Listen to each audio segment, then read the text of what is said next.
Ie, mae'r arwyddion I gyd yn rhaid da. Mae o'n yn eitha cyffyrddus heddiw yma, felly bob dim yn normal. Really, o ran y darpariaethau, fydd pawb ar y cae fori. Ac oedden ni'n disgwyl Ash I wneud hynny, ac os fydd o ddim y prif bwrpas am hynny fydd I sicrhau fod o'n iawn ar gyfer dydd Gwener. Dyna'r beth holl bwysig. Da ni'n mynd I gael dim un o'r chwaraewyr yn fwy ffit, dim mwy. Freshni yn y coesa, di'r peth pwysig yn ystod yr wythnos. Ond bod o ar y cae yn ymarfer fori neu ddim fydd hynny ddim yn broblem I Ash. Mi fydd o'n iawn erbyn dydd Gwener. Owen just asked about Ashley Williams. Osian said it was very positive, everything was normal. Everybody will be training tomorrow, Ashley included. If not, it will be nothing to do with fitness. You're not going to get the players any more fit now. It's just about freshness in the legs. And if Ashley doesn't train tomorrow, it'll just be to give him the best preparation for the game on Friday. Gwlad Belg, da ni'n gwybod bellach na nhw fydd y gwrthwynebwyr nos Wener, un o'r tîmau gorau yn y byd, ond mae'ch record diweddar chi yn ei herbyn nhw yn un dda iawn. Ni'n wedi colli'n eich tair gêm betha. Byddwch chi'n cymryd hynny o dan ystyriaeth cyn nos Wener? Wel, mae gennym ni brofiad da chwarae yn erbyn nhw yn y blynyddoedd dwytha. Da ni'n nabod yn gilydd, y ddau dîm yn nabod I gilydd yn dda iawn, yn ymwybodol o gryfderau yn gilydd. Mae'r gemau wastad yn gemau tyn, chydig iawn sydd ynddyn nhw. A dwi'n meddwl y bydd hon yn rhywbeth tebyg. Maen nhw'n dod I mewn I ffom da yn y tournament. Yn aml iawn mae'r tîmau mawr yn dechrau yn eitha ar a deg mewn tournament ond yn cryfhau fel mae'n mynd yn ei blaen. Ac yn sicr mae'r Gwlad Belg yn gwneud hynny. Dwi wrth y modd efo rhai o'r unigolion sydd ganddyn nhw yn y garfan yna, wrth y modd I gwylio nhw. Chwaraewyr galluog, creadigol.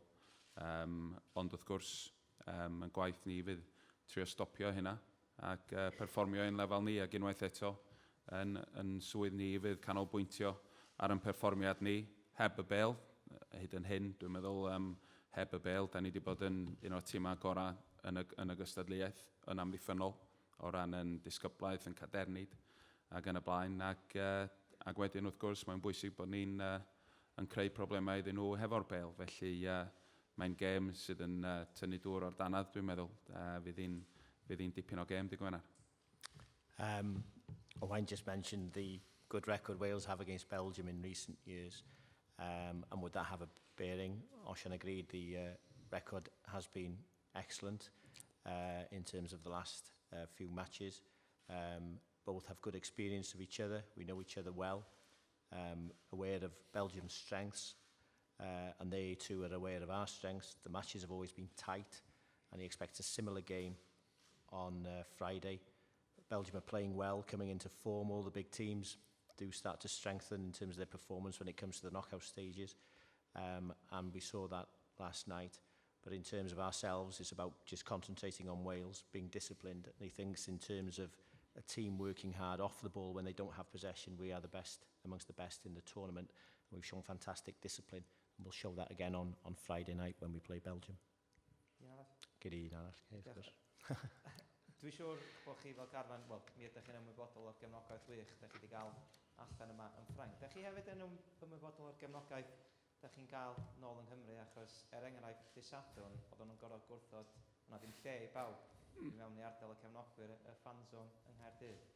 Ie, mi ydyn ni'n ymwybodol o'r rhan fwyaf pethau oherwydd ffrindiau neu deuluoedd pawb wrth gwrs sydd adra ac yn methu dod drosodd i'r gema. Felly, ydyn ni'n ymwybodol o'r hanes yna enghraifft ac mae'r hanesion yna'n gret i'w clywed oherwydd y gwahaniaeth mae o'n neud I bawb adra ac fel sydd wedi cael ei grybwyll yn gynharach. Mae o'n dangos pŵar pêl-droed mewn cymdeithas ac yn enwedig I wlad fel Cymru. Fel mae pawb wedi croesawu y profiad yma yn y tournament yma. A fod o'n mynd ymhellach na just pêl-droed, fod yr effaith mae o'n gael ar y wlad yn bositif ac hefyd yn gymdeithasol I bawb. Felly, da ni'n hynod o falch fod y profiad yma yn cael ei fwynhau wrth gwrs gan bawb adra. Ac y pwysigrwydd I ni pan fydd hyn I gyd yn dod I ben ydy fod ni yn adeiladu ar boblogrwydd y gêm adra yng Nghymru, ond mae'r ffordd mae pawb wedi croesawu beth sydd wedi digwydd adra yn sicr, da ni wrth yn bodd pan da ni'n clywed y math yma o storis o beth sy'n ymlaen ledled Cymru. Mhob ran o Gymru sydd yn gret i'w glywed.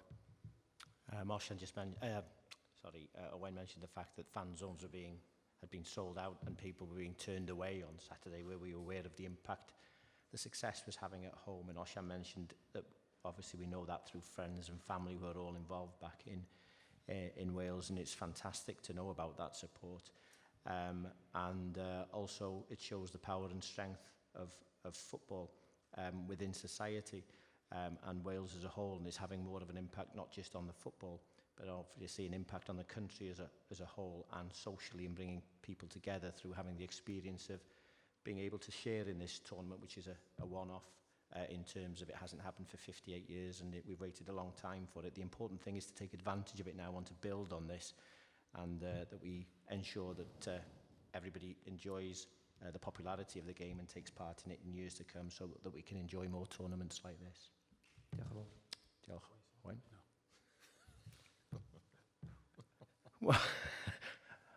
That was very good translation. That's not what he said at all. No, it's not. It's not what I said, by the way. It's what he should have said. No, it is what he... That's IG's statement to the press. I thought it was very good. Can you speak Welsh? Better than my first one. Thank you. Diolch yn fawr.